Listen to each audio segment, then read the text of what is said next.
What's up, everybody? It's your boy Brunell Jones II, and I'm back with another YouTube video. But I'm doing something different today. So I was scrolling on my phone, reminiscing and looking at old videos of me playing when I was younger, and I decided, you know what? I want to share that with you, the viewer, the fan, whatever you call yourself. So today I'm going to be reacting to videos of me playing when I was a kid, teenager, whatever you want to call it. And at the very end of the video, I have a bonus video of me playing when I was just 9 years old. Now, I know how the YouTube algorithm works, and sometimes it recommends videos to people who don't subscribe to me. So if you don't know me, I'm a professional saxophonist in New York City. I've played all types of gigs. I played with all types of people, big names, small names, my own band. And just to give you some context, I'll show you a video of me playing at the Blue Note so you can hear how I am as a professional saxophonist, and then you can have something to compare it to when we listen to these videos of me playing when I was just a kid. All right, so I'm going to just click one of my YouTube shorts of me playing at the Blue Note with the wonderful pianist Julius Rodriguez.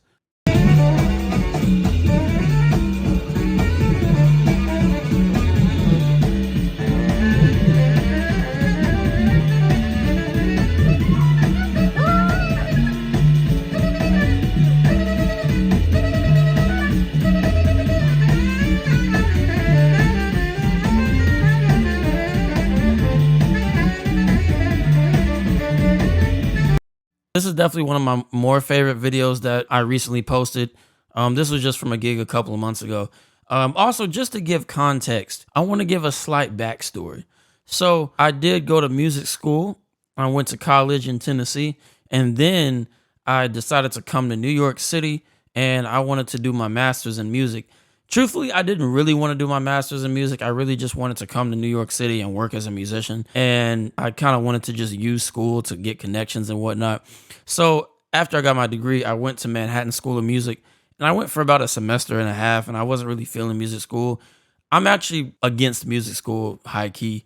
And even when I was in college and undergrad, I was anti-music school, and I was going through periods where I was unsure and depressed and all that. But I'm not going to talk about all that. The point of me bringing that up is, when I was at Manhattan School of Music as a 22-year-old going for my graduate degree, I was listening to some of these 18, even 17-year-old kids who were coming into the school, and I was like, man, these kids can play. And a lot of times it's because a lot of kids are fortunate enough to have access to lessons with great musicians. Maybe their parents are pretty good on money, or they're just plugged in with the right people. And so at 15, 16 years old, they're taking these lessons and they're playing at an amazing high level. And when I was in high school, my parents really never gave me saxophone lessons. They never enrolled me in saxophone lessons. You know, I was in band class, of course, but in band, they don't teach you. They just kind of get you sounding good as a band. And so I was teaching myself at home. I used to practice all the time because I was just obsessed, or I would practice after school or even practice during my lunch period. And I was teaching myself by listening to music and trying to replicate it, or looking online at transcriptions of Cannonball Adderley solos and stuff. And I never was fortunate enough as a high schooler or a young kid to get lessons from some really big name like a lot of these kids do.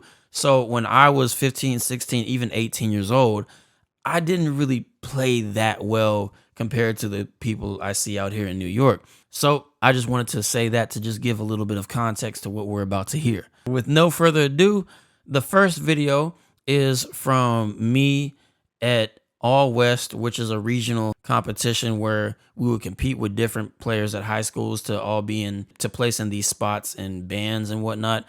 And this was a video of me when I was 17 years old, I think. And I was placed in Blue Jazz Band, which was the top band as a senior in high school. And so that was a pretty big accomplishment for me. I was placed in Blue Jazz Band in Memphis, Tennessee, which means, I guess, like, out of all the people in Memphis, out of all the kids, which Memphis has a lot of schools, I placed first and I got into the top band. So we're going to listen to a recording from that concert.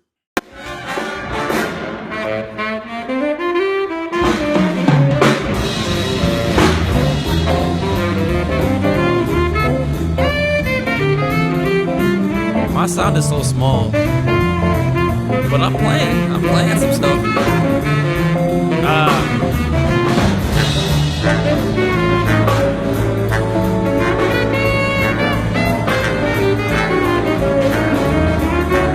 didn't know what to do on that chord.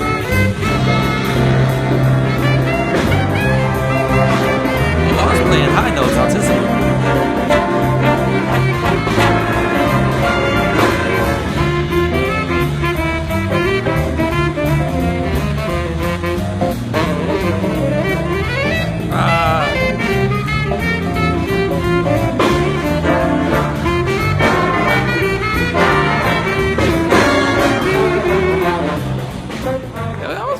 Stuff. People always play that. Hey, I'm not gonna lie.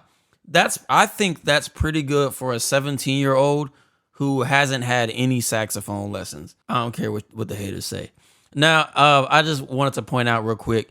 At my high school, we had an inside joke. It was this lick that we would play, and every time somebody played it, it was funny.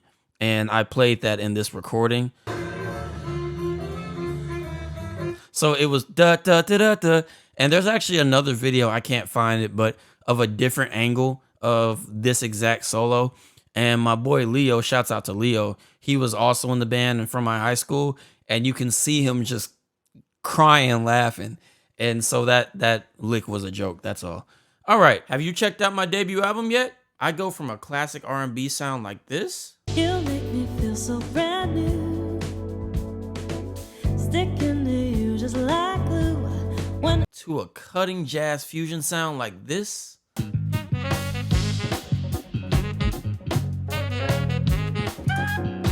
To a chill hip hop sound like this. We just ride for the sake of riding, for the sake. In my debut album, Typewriter, I put blood, sweat, and a lot of tears into this project just to get it to music lovers like you. You can listen in all platforms, including bandcamp.com, and you can use the link below to buy your limited edition purple vinyl. It's limited edition. Take a listen to my album, and thank you for watching. This next video, it's a little out of order. This next video, I think I was 16 years old, and this was one of the first jazz band concerts because I got into jazz band as a junior in high school. That was the first time I really played jazz, and so I was like 16 years old. I had to screen record this from my Instagram archives, and this was back when Instagram videos were 15 seconds. Y'all young folks don't remember that, but Instagram used to limit videos to 15 seconds, so this isn't that long.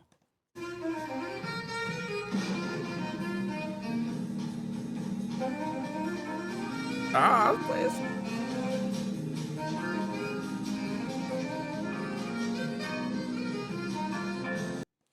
Yeah, that's how long that video was, but I wish I could find the DVD because my friend's dad recorded that on an actual video camera, not his phone, but on an actual video camera, and he burned it on a CD and gave it to me. Like I said, especially for somebody like this is my first year in jazz band, I think that's pretty good for somebody who hasn't had lessons. I don't know. I now that I think about it, I don't think it was our first concert. I think it was actually the last concert of that year. I mean, this was like 10 years ago, so I'm kind of foggy on that. This next video is from the end of high school. I'm 18 years old. Me and some friends, we all get together and we play these series of gigs because I was at the time working at a deli, you know, trying to get my money up before I go to college. And the deli started having live music. And I told them, I said, hey, I'm a musician. You know, I could bring a band and play, and, you know, obviously they didn't pay as much, but you live and you learn. So a lot of, I guess, the top jazz kids in Memphis, we were all friends. So the people that you're about to see, only 2 of them went to my high school, and the rest of us just knew each other from those regional competitions and stuff like that. Okay, this is 4 by Miles Davis.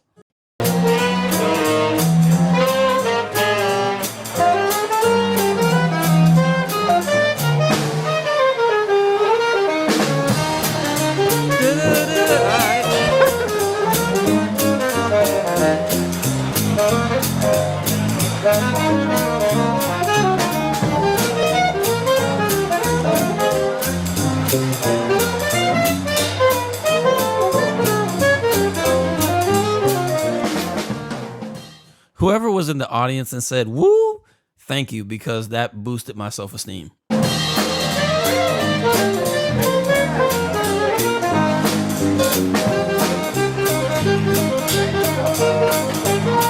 Like I said, I used to listen to music and try to emulate it. I took that straight from the piano solo and the Miles Davis record.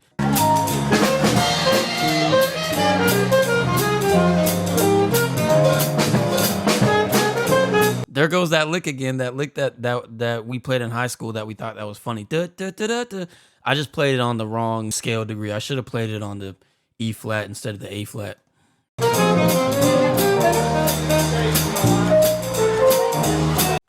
Okay, that was me, improving and also doing some alto because honestly, I was stronger on tenor as I am now. I don't even play alto anymore. By the way, shouts out to my boy Solomon Smith. I think he goes by Solo Smith now, but you can't see, but he's playing bass in the video, and it's just nice to see how much we've grown because he's doing big things on bass. I mean, he's been touring with Post Malone. He played, opening up, I think, for Billie Eilish, and he's played with like Travis Scott and Bear and all these people. I'm not exactly sure what everybody in this video is doing now, but I keep up with him, and he's touring and doing so many big things. So sorry to put you on blast on an old video where you probably don't want to hear yourself playing. I promise he can play, guys. I promise. Okay, so this next video, just because I wanted to compare it a little bit, this next video is a video of me in college. I'm 19, I think, in this video. And this is the first year that I started taking lessons with the actual saxophone teacher at my college. So shouts out to Greg Tardy. This is the first year I'm finally taking private lessons.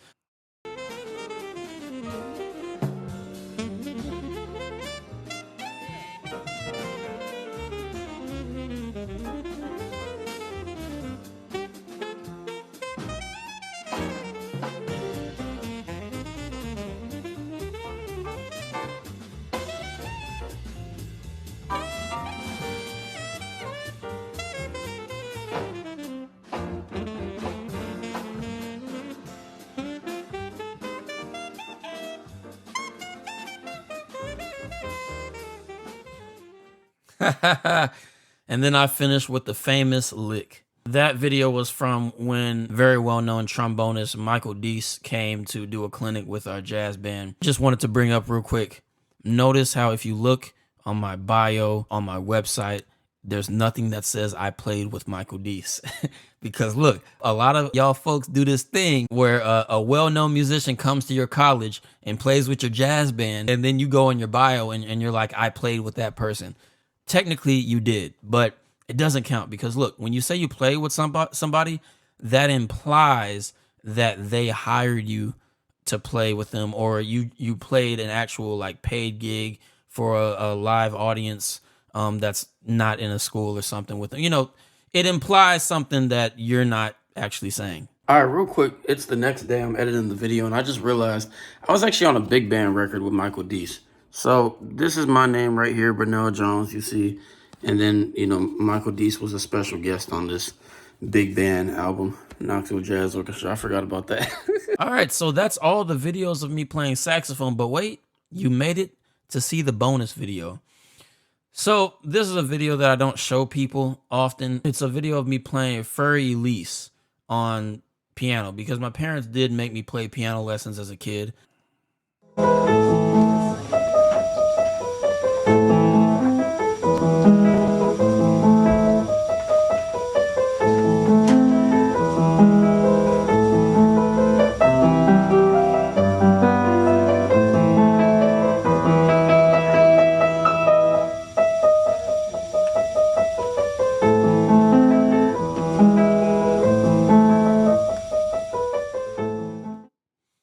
Yeah, that's all I'm going to show you because, I mean, this is 3 minutes long. I'm not going to link it, but my dad did post this on YouTube 14 years ago or whatever it said. I don't even remember. I just remember people were in the comments like, oh, it sounds nice, but you need to practice it more. You're making mistakes. I was 9 years old. All right, chill out. And plus, at the time, I really wasn't appreciative of piano. Like, truthfully, I didn't like playing piano. My parents were just kind of like, you got to do this. But I did enjoy saxophone when I picked it up. I hope you all enjoyed that. Thank you very much for watching the video. I do have a playlist of all the different types of videos I make. The most popular video I make is called What It's Like Being a Musician in New York City. And so far, I have like 22, maybe more episodes of me vlogging each of my gigs in New York City. So it gives you a pretty thorough rundown of the life of a freelance musician in New York City who just does music for a living. I also just released my debut album, so you can go check that out. It's on streaming services. It's also on Bandcamp, and bandcamp.com is where you can pick up the vinyls. I actually have them right here, and it's plastic wrapped, but if I were to undo the plastic and take out the vinyl, it's purple. So, yeah. Go buy that. Peace.